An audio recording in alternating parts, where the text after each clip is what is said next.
नर और नारायण के द्वारा गुणोद्भव का हार जाना एवं मातली की पुत्री गुणकेशी का विवाह के लिए उत्तम वर ढूंढा जाना। इसके आगे की कथा हम इस अध्याय में जानेंगे। संपूर्ण महाभारत कथा के अंतर्गत उद्योग पर्व और उसमें भगवत ज्ञान पर्व। नमस्कार, मैं आभा शर्मा जावास। इन ऑडियो बुक्स को बनाने में अगर आप अपना योगदान देना चाहते हैं तो मेंबरशिप लेके या दिए गए क्यूआर कोड का प्रयोग करके आप ऐसा कर सकते हैं। आपका छोटे से छोटा योगदान भी हमें प्रोत्साहित करता है। अन्यथा शेयर, लाइक या सब्सक्राइब करके तो आप ऐसा कर ही सकते हैं। नारद जी बोले, मातले, यह जो नागलोक के नाभि स्थान अर्थात मध्य भाग में स्थित नगर दिखाई देता है, इसे पाताल कहते हैं। इस नगर में दैत्य और दानव निवास करते हैं। यहाँ जो कोई भूतल के जगम प्राणी जल के साथ बहकर आ जाते हैं, वे इस पाताल में पहुंचने पर भय से पीड़ित हो बड़े जोर से चित्कार करने लगते हैं। यहाँ जल का ही आहार करने वाले आसुर अग्नि सदा उद्दीप्त रहते हैं। उसे यत्नपूर्वक मर्यादा में स्थापित किया गया है। वह अग्नि अपने आप को देवताओं द्वारा नियंत्रित समझती है, इसलिए सब ओर फैल नहीं पाती। देवताओं ने अपने शत्रुओं का संहार करके अमृत पीकर उसका अवशिष्ट भाग यहीं रख दिया था। इसलिए अमृत में सोम की हानि और वृद्धि देखी जाती है। यहाँ अदिति नंदन हयग्रीव विष्णु सुवर्ण में कांति धारण करके प्रत्येक पर्वत पर वेद ध्वनि के द्वारा जगत को परिपूर्ण करते हुए ऊपर को उठते हैं। जल स्वरूप जितनी भी वस्तुएं हैं, वे सब यहाँ पर्याप्त रूप से गिरती हैं। इसलिए पतंती अलम, इस व्युत्पत्ति के अनुसार पात प्लस अलम, इन दोनों शब्दों के योग से यह उत्तम नगर पाताल कहलाता है। जगत का हित करने वाला और समुद्र से उत्पन्न होने वाला वर्षाकालीन वायु यहीं से शीतल जल लेकर मेघों में स्थापित करता है, जिसे देवराज इंद्र भूतल पर बरसाते हैं। नाना प्रकार की आकृति तथा भांति भांति के रूप वाले जलचारी तिमी, मत्स्य, चंद्रमा की किरणों का पान करते हुए यहाँ जल में निवास करते हैं। मातले, ये पाताल निवासी जीव जंतु यहाँ दिन में सूर्य की किरणों से संतप्त हो मृतप्राय अवस्था में पहुंच जाते हैं, परंतु रात होने पर अमृत में चंद्र राशियों के संपर्क से पुनः जी उठते हैं। वहां प्रतिदिन उदय लेने वाला चंद्रमा अपनी किरणमयी भुजाओं से अमृत का स्पर्श कराकर उसके द्वारा यहाँ के मरणासन जीवों को जीवन प्रदान करता है। इंद्र ने जिनकी संपत्ति हर ली है, वे अधर्म परायण दैत्य काल से बद्ध एवं पीड़ित होकर इसी स्थान में निवास करते हैं। सर्वभूत महेश्वर भगवान भूतनाथ ने संपूर्ण प्राणियों के कल्याण के लिए यहाँ उत्तम तपस्या की थी। वेद पाठ से दुर्बल तथा प्राणों की परवाह न करके तपस्या द्वारा स्वर्गलोक पर विजय पाने वाले गौव्रतधारी ब्राह्मण महर्षिगण यहाँ निवास करते हैं। जो जहां कहीं भी सो लेता है, जिस किसी फलमूल आदि से भोजन का कार्य चला लेता है तथा वल्कल आदि जिस किसी वस्तु से शरीर को ढक लेता है, वही यहाँ गौव्रतधारी कहलाया करता है। जहां नागराज ऐरावत, वामन, कुमुद, अंजन नाम के श्रेष्ठ गज सुप्रतीक के वंश में उत्पन्न हुए हैं। मातले, देखो, यदि यहां तुम्हें कोई गुणवान वर पसंद हो तो मैं चलकर यत्नपूर्वक उसका वर्णन करूंगा। जल के भीतर यह एक अंडा रखा हुआ है, जो यहां अपनी प्रभा से उद्भासित सा हो रहा है। जब से प्रजाओं की सृष्टि आरंभ हुई है, तब से लेकर अब तक यह अंडा ना तो फूटता है और ना अपने स्थान से इधर उधर जाता है। इसकी जाति अथवा स्वभाव के विषय में कभी किसी को कुछ कहते नहीं सुना। इसके पिता और माता को भी कोई नहीं जानता। मातले कहते हैं प्रलय काल में इस अंड के भीतर से बड़ी भारी आग प्रकट होगी जो चराचर प्राणियों सहित समस्त त्रिलोकी को भस्म कर डालेगी। नारद जी का यह वचन सुनकर मातली ने कहा, यहां मुझे कोई भी वर पसंद नहीं आया, अतः शीघ्र ही अन्यत्र कहीं चलते हैं। नारद जी कहते हैं, मातले, यह हिरण्यपुर नामक श्रेष्ठ एवं विशाल नगर है। यहां सैकड़ों मायाओं के साथ विचरने वाले दैत्य और दानवों का निवास स्थान है। असुरों के विश्वकर्मा मय ने अपनी मानसिक संकल्प के अनुसार महान प्रयत्न करके पाताल लोक के भीतर इस नगर का निर्माण किया है। यहां सहस्त्रों मायाओं का प्रयोग करने वाले और महान बल पराक्रम से संपन्न ये शूरवीर दानव निवास करते हैं, जिन्हें पूर्वकाल में अवध्य होने का वरदान प्राप्त हो चुका है। इंद्र, यम, वरुण, कुबेर तथा और कोई देवता भी इन्हें वश में नहीं कर सकता।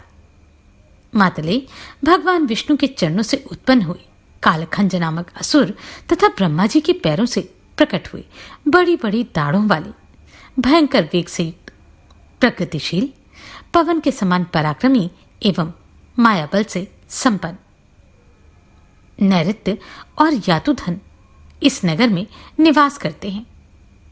यहीं निवात कवच नामक दानव निवास करते हैं, जो युद्ध में उन्मत्त होकर लड़ते हैं। तुम तो जानते ही हो कि इंद्र भी इन्हें पराजित करने में समर्थ नहीं हो रहे। मातले, तुम्हारा पुत्र गौमुख तथा पुत्र सहित शचीपति देवराज इंद्र अनेक बार इनके सामने से मैदान छोड़कर भाग चुके हैं। मातले, देखो, इनके ये सोने और चांदी के भवन कितनी शोभा पा रहे हैं। इनका निर्माण शिल्प शास्त्रीय विधान के अनुसार हुआ है तथा ये सभी महल एक दूसरे से सटे हुए हैं। इन सब में वैदुर्यमण जड़ी हुई है, जिससे इनकी विचित्र शोभा हो रही है। स्थान स्थान पर मूंगों से सुसज्जित होने के कारण इनका सौंदर्य अधिक बढ़ गया है। आग के फूल और स्फटिक मणि के समान ये उज्जवल दिखाई देते हैं तथा उत्तम हीरों से जटित होने के कारण उनकी दीप्ति अधिक बढ़ गई है। इनमें से कुछ तो मिट्टी के बने हुए से जान पड़ते हैं, कुछ पद्मराग मणि द्वारा निर्मित प्रतीत होते हैं। कुछ मकान पत्थरों के और कुछ लकड़ियों के बने हुए से दिखाई देते हैं। ये सूर्य तथा प्रज्वलित अग्नि के समान प्रकाशित हो रहे हैं। मणियों की झालरों से इनकी विचित्र छटा दृष्टिगोचर हो रही है। ये सभी भवन ऊंचे और घने हैं। हिरण्यपुर के ये भवन कितने सुंदर हैं और किन किन द्रव्यों से बने हुए हैं, इसका निरूपण नहीं किया जा सकता। अपने उत्तम गुणों के अनुसार इनकी बड़ी प्रसिद्धि है। लंबाई चौड़ाई तथा सर्वगुण संपन्नता की दृष्टि से सभी प्रशंसा के योग्य हैं। देखो, दैत्यों के उद्यान एवं क्रीड़ा स्थान कितने सुंदर हैं। इनकी शैयाएं भी इनके अनुरूप ही हैं। इनके उपयोग में आने वाले पात्र और आसन भी रत्नजटित एवं बहुमूल्य हैं। यहाँ के पर्वत मेघों की घटा के समान जान पड़ते हैं। वहां से जल के झरने गिर रहे हैं। इन वृक्षों की ओर दृष्टिपात करो, ये सभी इच्छानुसार फल और फूल देने वाले तथा कामचारी हैं। मातले, यहां भी तुम्हें कोई सुंदर वर प्राप्त हो सकता है, अथवा तुम्हारी राय हो तो इस भूमि की किसी दूसरी दिशा की ओर चलें। तब ऐसी बातें करने वाले नारद जी से मातले ने कहा, देवर्षि, मुझे कोई ऐसा कार्य नहीं करना चाहिए जो देवताओं को अप्रिय लगे। यद्यपि देवता और दानव परस्पर भाई हैं, तथापि इनमें सदा वैरभाव बना रहता है। ऐसी दशा में मैं शत्रु पक्ष के साथ अपनी पुत्री का संबंध कैसे कर सकता हूं? इसलिए अच्छा यही होगा कि हम लोग किसी दूसरी जगह चलें। मैं दानवों से साक्षात्कार भी नहीं कर सकता। मैं यह भी जानता हूं कि आपके मन में हिंसात्मक कार्य, युद्ध का अवसर उपस्थित करने की प्रबल इच्छा रहती है। नारद जी कहते हैं, मातले, यह सर्पभोजी गरुड़ वंशी पक्षियों का लोक है, जिनमें पराक्रम प्रकट करने, दूर तक उड़ने और महान भार ढोने में तनिक भी परिश्रम नहीं होता। देवसार थे मातले, यहां विंता नंदन गरुड़ के 6 पुत्रों ने अपनी वंश परंपरा का विस्तार किया है, जिनके नाम इस प्रकार हैं: सुमुख, सुनामा, सुनेत्र, सुवर्चा, सुरुच तथा पक्षीराज सुबल। विंता के वंश की वृद्धि करने वाले, कश्यप कुल में उत्पन्न हुए तथा ऐश्वर्य का विस्तार करने वाले इन 6 पक्षियों ने गरुड़ जाति की सैकड़ों और सहस्त्रों शाखाओं का विस्तार किया है। ये सभी श्री संपन्न तथा श्रीवत्स चिन्ह से विभूषित हैं। सभी धन संपत्ति की कामना रखते हुए अपने भीतर अनंत बल धारण करते हैं। ब्राह्मण कुल में उत्पन्न होकर भी ये कर्म से क्षत्रिय हैं। इनमें दया नहीं होती। ये सर्पों को ही अपना आहार बनाते हैं। इस प्रकार अपने भाई बंधुओं नागों का संहार करने के कारण इन्हें ब्राह्मणत्व प्राप्त नहीं है। मातले, अब मैं इनके कुछ प्रधान व्यक्तियों के नाम बताऊंगा, तुम श्रवण करो। इनका कुल भगवान विष्णु का पार्षद होने के कारण प्रशंसनीय है। भगवान विष्णु ही इनके देवता हैं, वे ही इनके परम आश्रय हैं। भगवान विष्णु इनके हृदय में सदा विराजते हैं और वे विष्णु ही सदा इनकी गति हैं।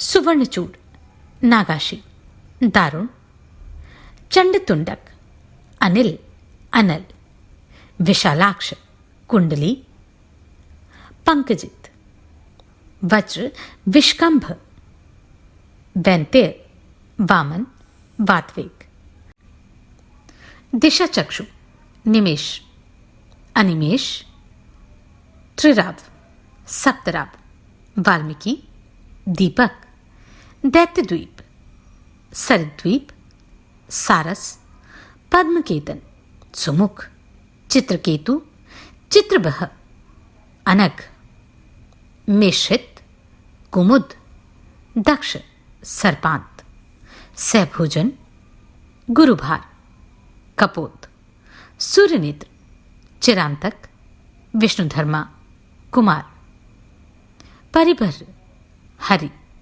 सुस्वर, मधुपर्क, हेमवर्ण, माल्य, मातृश्वा, निशाकर तथा दिवाकर। इस प्रकार संक्षेप से मैंने इन मुख्य मुख्य गरुड़ संतानों का वर्णन किया। ये सभी यशस्वी तथा महाबली बताए जाते हैं। मातले, यदि इनमें तुम्हारी कोई रुचि ना हो तो आओ अन्यत्र चलें। अब मैं तुम्हें उस स्थान पर ले जाऊंगा जहां तुम्हें कोई ना कोई वर अवश्य मिल जाएगा। नारद जी बोले, मातले, इस पृथ्वी का 7वां तल है जिसका नाम रसातल है। यहां अमृत से उत्पन्न हुई गौमाता सुरभि निवास करती है। ये सुरभि पृथ्वी के सार तत्व से प्रकट 6 रसों के सार भाग से संयुक्त एवं सर्वोत्तम अनिर्वचनीय एकस स्वरूप क्षीर को सदा अपने स्तनों से प्रवाहित करती रहती है। पूर्व काल में जब ब्रह्मा अमृतपान करके तृप्त हो उसका सार भाग अपने मुंह से निकाल रहे थे, उसी समय उनके मुख से अनंतता सुरभि का प्रादुर्भाव हुआ। पृथ्वी पर निरंतर गिरती हुई उस सुरभि के क्षीर की धारा से एक अनंत हृद बन गया, जिसे क्षीर सागर कहते हैं। वह परम पवित्र है। क्षीर सागर से जो फैन उत्पन्न होता है वह पुष्प के समान जान पड़ता है। यह फैन क्षीर समुद्र के तट पर फैला रहता है, जिसे पीते हुए फैन संज्ञक बहुत से मुनिश्रेष्ठ इस रसातल में निवास करते हैं। मातले, फैन का आहार करने के कारण ये महर्षिगण फैनप नाम से विख्यात हैं। ये बड़ी कठोर तपस्या में संलग्न रहते हैं। उनसे देवता लोग भी डरते हैं। मातले सुरभि की पुत्री स्वरूपा 4 अन्य धेनुएं हैं जो सब दिशाओं में निवास करती हैं। वे दिशाओं का धारण पोषण करने वाली हैं। सुरूपा नाम वाली धेनु पूर्व दिशा को धारण करती है तथा उससे भिन्न दक्षिण दिशा का हंसिका नाम वाली धेनु धारण पोषण करती है। मातले महाप्रभावशालिनी विश्वरूपा सुभद्रा नाम वाली सुरभि कन्या के द्वारा वरुण देव की पश्चिम दिशा धारण की जाती है। चौथी धेनु का नाम सर्वकाम दूधा है। मातले वह धर्मयुक्त कुबेर संबंधिनी उत्तर दिशा का धारण पोषण करती है। देवसारथे देवताओं ने असुरों से मिलकर मंदराचल को मथानी बनाकर इन्हीं धेनुओं के दूध से मिश्रित क्षीर सागर की दुग्ध राशि का मंथन किया और उससे वारुणी, लक्ष्मी एवं अमृत को प्रकट किया। तत्पश्चात उस समुद्र मंथन से अश्वराज, उच्चैश्रवा तथा मणिकृत्न कौस्तुभ का भी प्रादुर्भाव हुआ। सुरभि अपने स्तनों से जो दूध बहाती है वह सुधा भोजी लोगों के लिए सुधा, सुधा भोजी पितरों के लिए सुधा तथा अमृत भोजी देवताओं के लिए अमृत रूप है। यहाँ रसातल निवासियों ने पूर्व काल में जो पुरातन गाथा गाई थी वह अब भी लोक में सुनी जाती है और मनीषी पुरुष उसका गान करते हैं। वह गाथा इस प्रकार है। नागलोक, स्वर्गलोक तथा स्वर्गलोक के विमान में निवास करना भी वैसा सुखदायक नहीं जैसा रसातल में रहने से सुख प्राप्त होता है। नारद जी बोले, मातले यह नागराज वासुकी द्वारा सुरक्षित उनकी भोगवती नामक पुरी है। देवराज इंद्र की सर्वश्रेष्ठ नगरी अमरावती की तरह ही यह भी सुख समृद्धि से संपन्न है। ये शेषनाग स्थित हैं जो अपने लोक प्रसिद्ध तपोबल से प्रभाव सहित इस सारी पृथ्वी को सदा सिर पर धारण करते हैं। भगवान शेष का शरीर कैलाश पर्वत के समान श्वेत है। ये सहस्त्र मस्तक धारण करते हैं। इनकी जीवा अग्नि की ज्वाला के समान जान पड़ती है। ये महाबली अनंत दिव्य आभूषणों से विभूषित होते हैं। यहाँ सुरसा के पुत्र नागगण शोक संताप से रहित होकर निवास करते हैं। इनके रूप, रंग और आभूषण अनेक प्रकार के हैं। ये सभी नाग सहस्त्रों की संख्या में यहाँ रहते हैं। ये सब के सब अत्यंत बलवान तथा स्वभाव से ही भयंकर हैं। इनमें से किन्हीं के शरीर में मणिका, किन्हीं के स्वस्तिक का, किन्हीं के चक्र का और किन्हीं के शरीर में कमंडल का चिन्ह है। कुछ नागों के 1 सहस्त्र सिर होते हैं, किन्हीं के 500, किन्हीं के 100 और किन्हीं के 3 ही सिर होते हैं। कोई 2 सिर वाले, कोई 5 सिर वाले, कोई 7 मुख वाले होते हैं। किन्हीं के बड़े बड़े फन, किन्हीं के दीर्घ शरीर और किन्हीं के पर्वत के समान स्थूल शरीर होते हैं। यहाँ एक एक वंश के नागों की कई हजार, कई लाख तथा कई अर्बुद संख्या है। मैं जेठ और छोटे के क्रम से इनका संक्षिप्त परिचय देता हूं। सुनो। वासुकी, तक्षक, करकोटक, धनंजय, कालिया, नहुष, कंबल, अश्वतर, बाह्यकुंड, मणिनाग, आपूर्ण, खग, वामन, ऐलपत्र, कुकुर, कुकुर्ण, आर्यक, नंदक, कलश, पौतक, कैलासक, पिंजरक, ऐरावत, सुम्नमुख, दधिमुख, शंख, नंद, उपनंद, आप्त, कोटरक, शिखी, निष्ठुरिक, तितिरी, हस्तिभद्र, कुमुद, माल्यपिंडक, पद्म नामक 2 नाग, पुंडरीक, पुष्प, मुदगर पर्णक, करवीर, पीठरक, समृत, वृत्त, पिंडार, बिल्वपत्र, मुशिकाद, शीर्षक, दिलीप, शंखशीर्ष, ज्योतिष्क, अपराजित, कौरव्य, धृतराष्ट्र, कुहुर, कृषक, विरजा, धारण, सुबाहु, मुखर, जय, बधिर, अंध, विशुंडी, बिरस तथा सुरस, ये और दूसरे बहुत से नाग कश्यप के वंशज हैं। मातले, यदि यहां कोई वर तुम्हें पसंद हो तो देखो।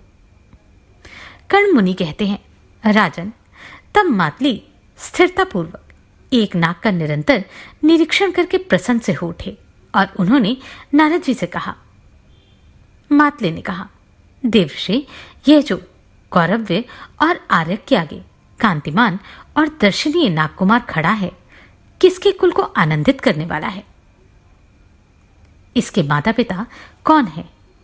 यह किस नाग का पौत्र है तथा किसके वंश की महान ध्वज के समान शोभा बढ़ा रहा है? देवऋषि, यह अपनी एकाग्रता, धैर्य, रूप और तरुण अवस्था के कारण मेरे मन में समा गया है। यही गुण केशी का श्रेष्ठ पति होने के योग्य है। कर्ण मुनि कहते हैं, राजन, मातली को सुमुख के दर्शन से प्रसन्नचित देखकर नारद जी ने उस समय उस नागकुमार के जन्म, कर्म और महत्व का परिचय देना आरंभ किया। नारद जी बोले, मातले, यह नागराज सुमुख है जो ऐरावत के कुल में उत्पन्न हुआ है। यह आर्यक का पौत्र और वामन का दौहित्र है।